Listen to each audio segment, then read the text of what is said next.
L'educació està en el punt de mira. El sistema educatiu s'ha quedat estancat i la societat demana un canvi de paradigma.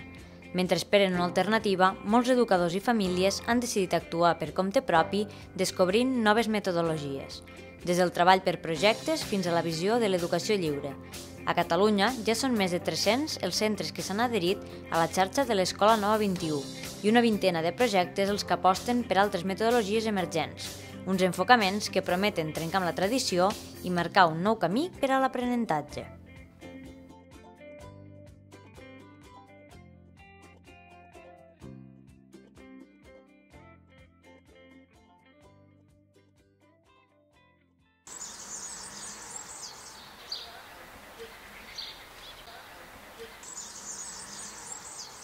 L'educació lliure, se pot dir diferents noms, trobem gent que parla d'educació activa, d'educació viva, i és una manera d'entendre l'educació, on el protagonista és el xiquet o la xiqueta.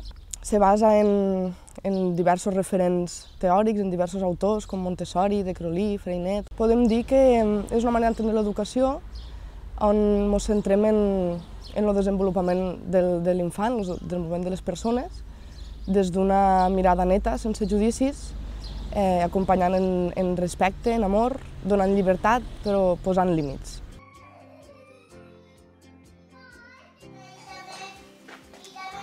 Bon dia.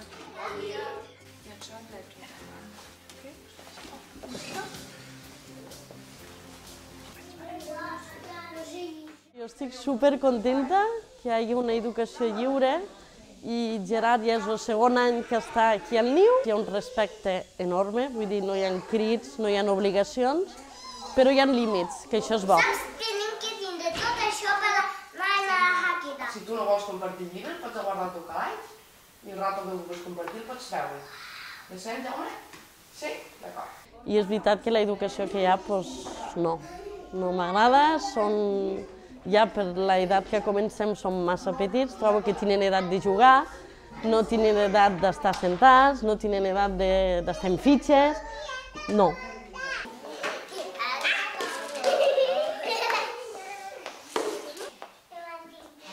No, així no. Ja me lleves, així no, carinyós.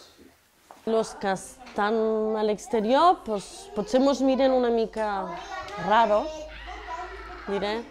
No creuen, ja veurem en el que estem, ara ho demostrarem nosaltres, a veure què tal.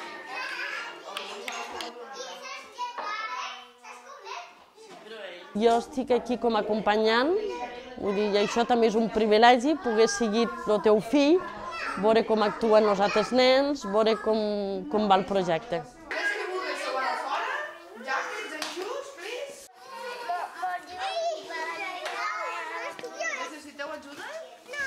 Ell ja tenia que estar escolaritzat, ja, perquè té 3 anys i mig, i per a l'any que ve, no ho sé. Així no, carinyo. Ara fiquem al lloc, per favor. Ja són 3. Quants més sou aquí dalt? 3. Vai, Pol, carinyo.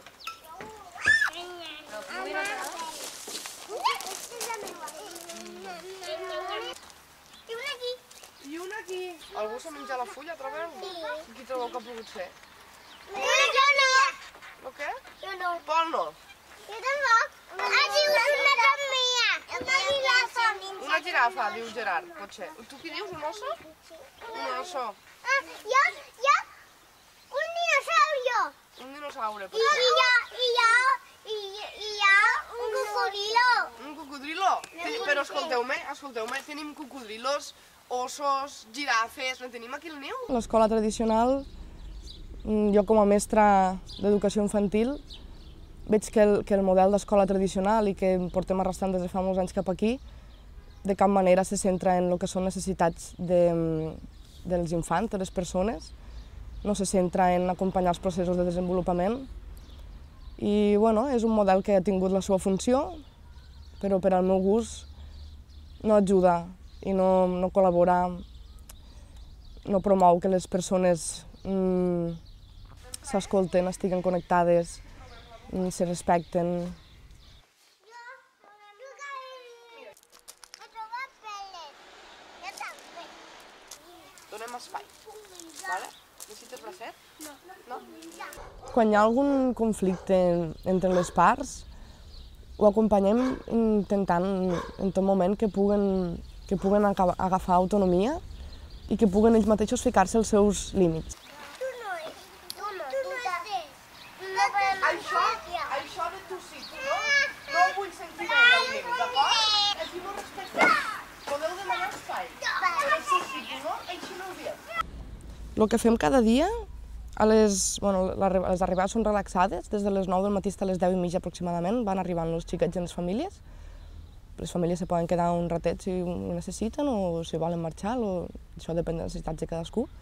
I llavors el que fem cada dia és a les 10:30 fem el bon dia, fem rotllana, ens donem el bon dia, ens saludem, ens preguntem com estem. Bon dia, Pol! Com estàs? Content. Estàs content? Per què estàs content, carinyo?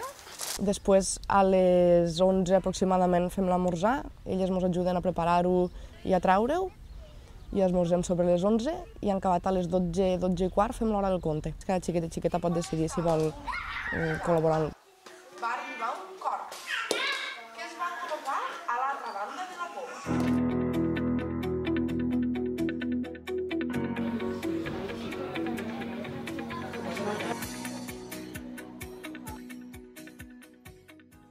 El sistema Mare Berri, com a tal, és un sistema que es defineix com a projecte global per al desenvolupament de competències.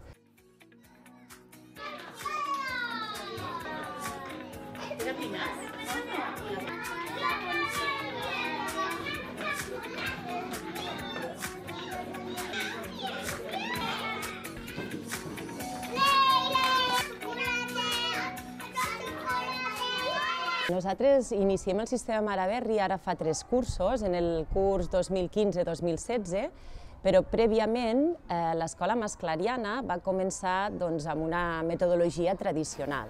3 cursos després dels inicis de l'escola masclariana vam veure que calia un canvi, llavors vam començar a treballar en aquest canvi, però ja des del posicionament des de la direcció. Te'l lligo ja? Sí, no? Darrere, ara busca una, la G del món. Els primers dies d'escolarització del meu primer fill, tots els pares anem cagats, perquè no saps com els nens encararan aquests primers dies, no? Perquè, clar, passen d'estar o a la guarderia o a casa a deixar-los al col·legi. Amb el primer fill vam tenir sort i va anar bé, però era en un altre col·legi i era en plan presó total, no? T'arribaves allà a la verja, vinga, nen, adeu, no podies ni acompanyar-lo a classe i hi havia un ocultisme després total, no? Vull dir, et deixes allà i te'n refies del que passa després, doncs tot és positiu. Amb el segon fill, que ja l'hem escollit aquí al Masclariana, que ha sigut enguany, clar, és tot molt diferent. Nosaltres, com a mínim, hem tingut la sort de poder acompanyar-lo fins a classe, hem pogut estar a classe tanta estona com hem volgut, perquè el nen estigui tranquil, se vagi integrant amb els companys, i això amb altres escoles jo no ho he vist. L'educació Mare Berri creiem que aposta molt per el que seria el potencial, tot el que és la individualitat dels alumnes i alhora el treball en equip. Apareixen primer cicle, segon cicle i tercer cicle, en nens barrejats de primer i segon, fent el primer cicle, tercer i quart per a segon cicle i cinquè i sisè per a el tercer cicle. Són els alumnes que van a aquestes aules i una vegada arriben en aquell context, trien ells quina és l'activitat que volen treballar en aquell moment i llavors aquesta activitat ha tingut en compte també que estigui contextualitzada, és a dir, que estigui enfocada en la vida del nen de manera que li sigui significativa i funcional, que li serveixi per alguna cosa. Estem fent a l'àrea de medi els ecosistemes. Llavors el nen desenvolupa aquella activitat i en el seu desenvolupament va seguint un mètode de treball. I en aquest mètode de treball es va planificant en tot moment la seva tasca. Això afavoreix que l'alumne sigui el protagonista del seu aprenentatge, pugui anar al seu nivell, pugui anar al seu ritme. Primer tinc que llegir el dossier per poder anar fent el treball que em demana i al final, quan he acabat les activitats i tot el que em demana al mètode de treball, m'avaluo en una graella i faig un treball. I a més, aquí també el mestre comparteix amb l'alumne unes rúbriques que li permetran en tot moment saber quin és el grau que el mestre tindrà en compte a l'hora d'avaluar aquella activitat. I a partir d'aquí també, finalment, ell es fa també una autoavaluació d'aquella tasca. 3, 2, 1, action! Hello, we start the visit to the Master Emma School. First of all... Doncs aquí a l'aula de mitjans de comunicació el que fem és donar sortida als treballs que fan els alumnes perquè es puguin observar des de casa juntament amb els pares. I tinc una finalitat al final de la seva feina, un per a què. Llavors, tenim els 4 contextos, que seria la ràdio, la televisió, la revista i la web, i les seves feines pot sortir per qualsevol d'aquests 4 mitjans. Visit in third cycle, the Spanish classroom. It's also divided in 4 contexts. Jo penso que últimament, i des de fa 3 anyets cap aquí, i cada vegada són més les escoles que estan fent projectes molt interessants. La nostra escola va optar pel sistema Maraberri, però hi ha altres escoles que han optat per altres metodologies més vivencials, sobretot, que tenen en compte també que l'alumne sigui el protagonista, doncs busquen també que l'alumne sigui molt autònom en el seu aprenentatge, utilitzant metodologies en les que els requereixi una recerca d'informació, planificació de l'activitat. Vull dir, potser no es defineix com a sistema Maraberri, però sí que, per exemple, el treball per projectes també és una bona metodologia, o el treball per ambients, el treball que té en compte la natura. Vull dir, cada vegada són més les escoles i més, sobretot, els mestres que veuen que l'educació ha d'anar cap aquí.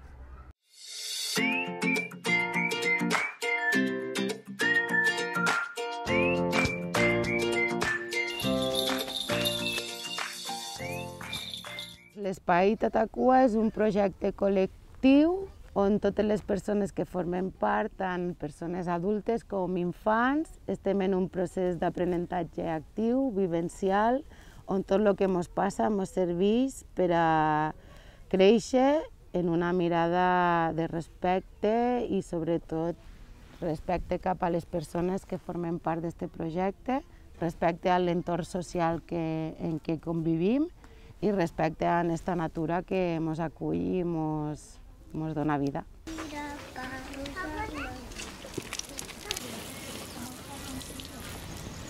Rojana de bon dia és el moment de mirar-nos, de tocar-nos, de reconèixer el grup, qui estem avui, què farem, què tenim ganes de fer, com estem, ens fem preguntes, les responem, escoltem els nostres companys que també parlen, és aquest moment de grup que nosaltres respectem la participació voluntària perquè partint d'aquest respecte i d'aquest aprenentatge actiu creiem que si hi ha un infant que està al sorral o que està en aquell moment seu de connexió profunda en ell mateix i en el que està fent, l'informem que és el moment de Rojana, el moment de grup, però si no li interessa en aquell moment participar, doncs el deixem que continuï fent el que està fent.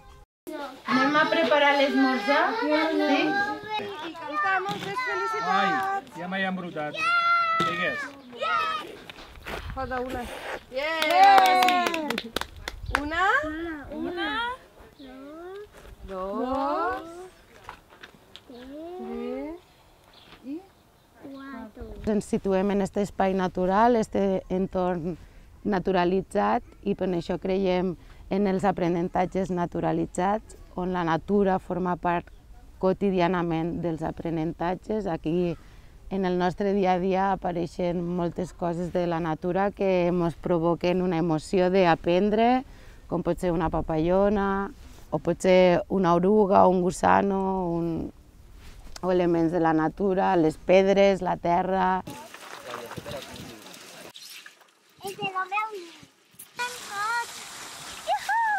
En 3 anys que comença l'escola, un nen no té que estar en una escola sentat a una taula ni estar tant de temps quiet. Pensem que necessita més explorar, jugar, jo observo molt la natura i els animals aprenen tot al camp i corrent i jugant uns a un altre i ja tindran temps d'estar quiet i observar i escoltar. Tenim el Bosc Escola, que és la continuïtat d'estos petits infants que fins als 3 anys estan a l'espai de criança. Quan se van fent grans, opten a l'espai del Bosc Escola, que és el projecte que vivenciem a l'entorn de la Garriga. Què passa aquesta abella que porta aquí al barc? No mos pica. Una formiga. És una vespa, és una abella solitària. I saps que hi ha formigues que volen. Hi ha formigues que tenen ales. Sí. I així el dit no te l'enfangues. Es fan una tarana així, de la formigueta no me sap. Sí, mira-la, per aquí estan grans. Claro, nosaltres parlem de llibertat, però la llibertat no és llibertinatge. Aquí no tothom pot fer el que vol perquè partim d'una base de respecte i llavors aquest respecte compromet una responsabilitat i uns límits. Però no és este polo perquè és meu i me tinc que endur a casa, per favor. Crec que ara estem en un moment entre moda, no? S'ha posat de moda la renovació, els materials alternatius, l'educació alternativa, però en molts de casos penso que falta una profunda reflexió de per què volem canviar tot aquest paradigma educatiu, no? Per què?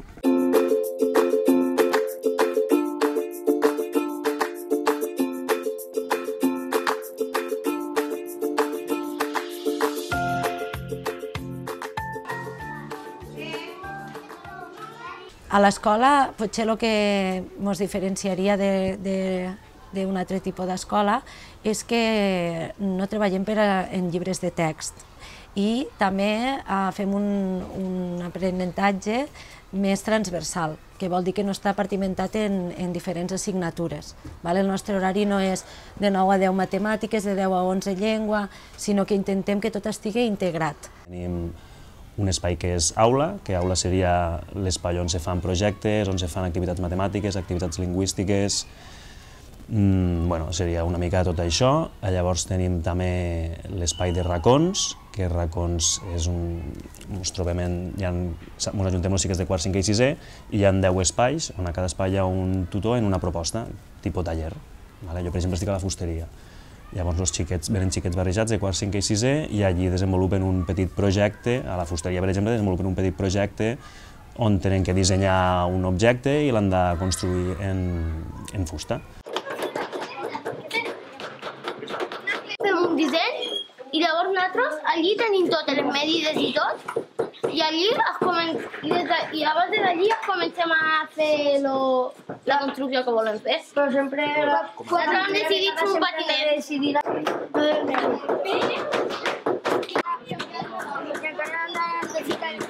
Ara el currículum està donant un enfocament competencial, que el competencial ja no és l'avaluació dels continguts pròpiament dits, que s'avaluaven de forma clàssica, s'avaluaven en exàmens, en proves.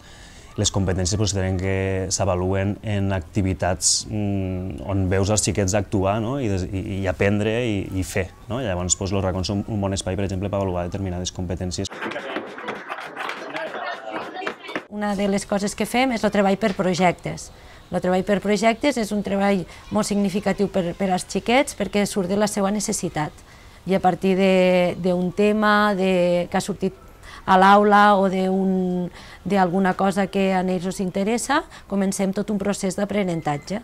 Al principi fèiem només un projecte que durava tot l'any, però a mesura que vam anar avançant en aquest tipus d'aprenentatge i de procés, ens vam donar compte que al llarg de l'any anaven sortint molts projectes.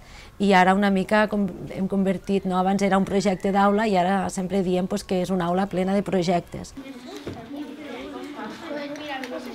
Fem vindre la memòria, que és el que cadascú sap de l'aire, les propietats, les característiques per l'experiència que ha tingut, pel que ha anat veient per la tele o que ha pogut experimentar a casa o parlar a casa.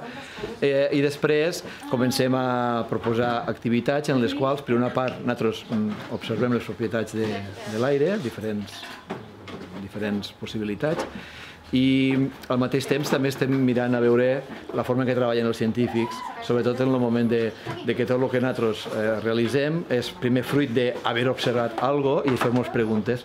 No?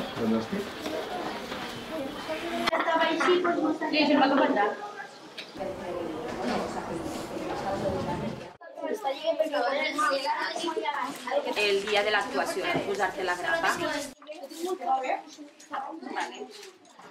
Sí, agafes fer el guió adequat per als petits. A la segona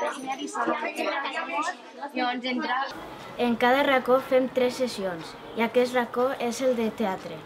A la primera sessió fem el guió adequat per als petits, a la segona sessió fem el vestuari i assagem una mica, i a la tercera sessió assagem tots junts i després del pati anem a la comunitat de petits i fem el teatre. Hem de muntar una història... Me pots escoltar, please? Gràcies. Una història on tindrem... Hem d'aconseguir fer 6 imatges, d'acord? Inventarem una història que li diem storyboard. Us ensenyo a utilitzar la càmera de fotos, la targeta, lectors de targeta i a traspassar les fotos al pen. I després també us ensenyo elements del llenguatge audiovisual. No, és per cada d'esta. Jo per què? Estem al tema de música, de lo que vulgueu. Podem fer els temes? No, un. Quan vam començar sí que havíem de picar molta pedra perquè realment a les famílies això que no tinguéssim llibres de text els preocupava molt, perquè era en plan, si no treballeu en llibres, com ho feu? I llavors vam intentar obrir el màxim possible l'escola a les famílies perquè poguessin entrar sempre que volguessin a participar de l'escola o simplement a veure el que fem.